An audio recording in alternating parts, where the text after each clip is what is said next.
नमस्कार मु अभिप्सा आपण मानक स्वागत करुच्ची मोर गल्प कविता आसरक आमे शुणुले उपन्यास जाज्ञसेनी आसंतु शुणिबा जाज्ञसेनी भाग 7।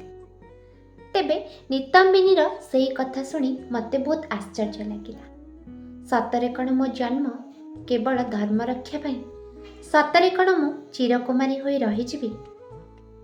मोर बाम्य चक्षु घन घन स्फुरिला, हृदय थर थर होई थरिला। मु क्षीण कंठरे कहली, पांडव 5 भाई बारणव्रत नगर रे उत्सव पालन करुछन्ति। स्वयंवर खबर श्रीकृष्ण तांको देबे एवं सेमाने आसिबे, एथिरे आ संदेह काहेकि? नितंबिनी किछि कहबो कहबो भाबुथाए, अथच कहि पारु नथाए। थंग थंग होई से कहिला, जाने ना कथाटा सत कि मिछ? को कथा? मु उत्कंठारे पचारिली। ठीक एतिकी बेले प्रसाद भितर क्रंदनर रोल उठिला। दासी परिचारी माने बाहुनी बाहुनी उच्च स्वरे कांदुथिले। आमे दुई स्तब्ध चकित होई भाबिलु, ए आनंद उत्सव भितरे बुकु फटा कारुण्य काहा पाई? मोर भाई दृष्टद्युम्न उद्यान रे मो सम्मुखरे उपस्थित हेले। तांकर मुख मलिन पड़ी थाए, चक्षु उदास थाए।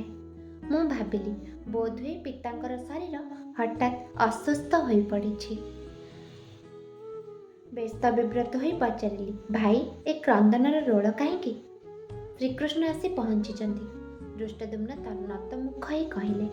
मु चकित होई कहली, एतिरे आनंद उत्सव न करी उआसर नारी माने कांदुछंती काहेकि?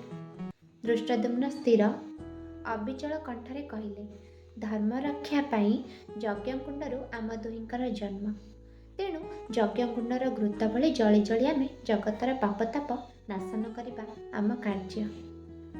भौणी कृष्णा तू जानिथिबु, पांडव माने हस्तिनापुर को बारणव्रत जाइथिले। मु नतमुख होई कहली, हाँ सेमाने शांतिपूर्ण सौंदर्यमय प्रकृति कोଳରେ उत्सव मुखर बारणव्रतर अवसान विनोदरे निमंते अवस्थान करुथिले, किंतु से कथा काहेकि? दृष्टद्युम्न लताकुंज तले मो पाखरे बसिले, उदार स्वरे कहिले, पांडव माने दृष्ट बुद्धि क्रूर कौरव मानक हीन षड़यंत्र रे राजधानी हस्तिनापुररू बारणवत को विताड़ित होइतिले। कौरव ए पांडव मानकर शिक्षा समाप्ति परे प्रजा मानकर युधिष्ठिरଙ୍କ प्रति श्रद्धा आस्था और विश्वासर कथा जानी अंधराजा धृतराष्ट्र बाध्य होई युधिष्ठिरଙ୍କୁ युवराज पदरे वरण कले।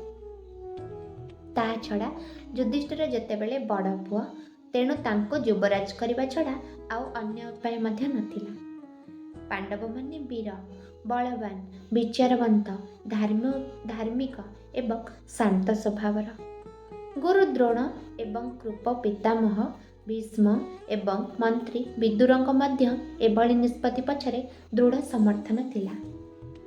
युधिष्ठिर युवराज पदरे अभिषिक्त हेबा परे दुर्योधन दुःशासन इत्यादि 100 भाई ईर्ष्यारे जळुथिले।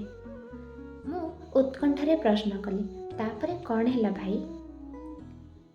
दृष्टद्युम्न उत्तर देले, जा हेबा कथा। दृष्टद्युम्न कहले, बारणवତରେ उत्सवर समस्त बंदोबस्त करी पांडव भाई मानंको सेठाको पठाई देले।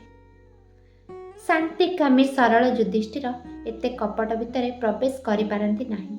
कौरव भाई मानंको मुहरे बारणवत सहरर प्रशंसा सुनी मन परिवर्तन पाई भाई एवं माता कुंतीଙ୍କ सह बारणवत गमन कले। सेमाने रहिबा पाई नूतन प्रासाद आगरु सज्जित होई रहिथाए। नूतन प्रासादर साजसज्जा और आडंबर रे पांडव भाई माने अत्यंत प्रीत होई कौरव मानंको कल्याण कले। मात्र सेमाने कौन जानिथिले, सेई नूतन प्रासाद थिला सेमानंको भाई यमराजंको गृह बोली। मु आर्तचित्कार करी उठिली। दृष्टद्युम्न मो हाथ धरी कहले, हाँ कृष्णा, से प्रासाद थिला जतुगृह। पांडव मानंकर जत्न नेबा पाई कौरव माने धृतराष्ट्रଙ୍କ द्रुत मंत्री पुरोचन को नियुक्ति देथिले। ताहा मध्य थिला एक चक्रांत। दिने रातिरे चतुर्गृह रे अग्नि संयोग करी पुरोचन शेषरे पांडव 5 भाई और माता कुंतीଙ୍କ सह ମୃତ୍ୟୁବରଣ କଲା। କୃଷ୍ଣ ସେହି ଦୁଃସମ୍ବାଦ ନେଇ ଆସିଛନ୍ତି। କୃଷ୍ଣଙ୍କ ଠାରୁ ଏ ସମ୍ବାଦ ପାଇ ଆମେ ସମସ୍ତେ ମର୍ମାହତ। ପୁର ନାରୀମାନେ ସେହି କାରଣରୁ ବିଳାପ କରୁଛନ୍ତି।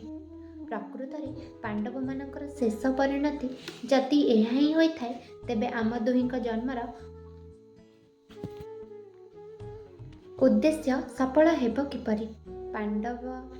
ପାଣ୍ଡବହୀନ ପୃଥିବୀରେ ଧର୍ମ ସଂସ୍ଥାପନ ଚେଷ୍ଟା ଜଳବିହୀନ ଶରୀରରେ ପଦ୍ମ ଫୁଟାଇବା ସଙ୍ଗେ ସମାନ।